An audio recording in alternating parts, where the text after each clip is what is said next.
Une frégate sur la Charente, un bateau en bois du XVIIIe siècle qui navigue pour la première fois. Un anachronisme flottant sur les rives de l'Arsenal royal. Une journée comme un rêve, le passé ressuscité. Et 65 000 personnes sur les berges du fleuve pour assister au spectacle. Jamais Rochefort n'avait vu autant de monde.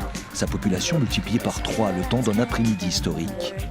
Le temps de se souvenir qu'ici, pendant 250 ans, on a construit les plus grands, les plus beaux bateaux.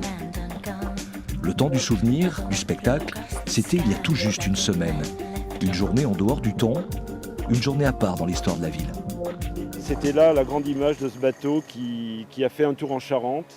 C'est un petit tour, j'ai presque envie de dire que c'est un grand pas pour la ville. Je paraphrase certains qui sont allés sur la Lune. Effectivement, quand on a vu ce bateau sortir, on s'est dit une nouvelle page est là.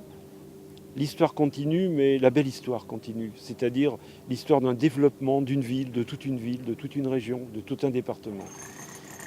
Et Rochefort n'est plus la ville à l'ancien arsenal, enfoui sous des ronces, etc. L'arsenal revit, donc la ville revit. Et je pense qu'il faut y croire ardemment. 15 ans de chantier depuis le 4 juillet 1997. Il a fallu 15 ans pour réaliser le rêve, pour voir l'Hermione enfin quitter la forme Louis XV, libérée de ses amarres, de ses accords, à flot remonter le temps et donner raison à ceux qui un jour ont cru au projet.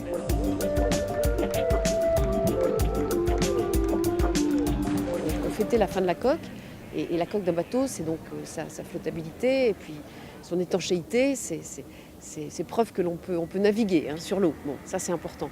Maintenant, je crois qu'on va commencer une deuxième période tout aussi intéressante, voire peut-être qui nous permettra de rêver encore davantage et de passer de la phase d'une coque à celle d'un bateau naviguant sur l'eau.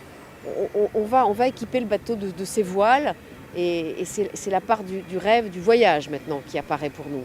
L'Hermione a rejoint son nouvel emplacement, la forme Napoléon III. Pendant les 2 ans qui viennent, c'est là qu'elle sera matée et gréée.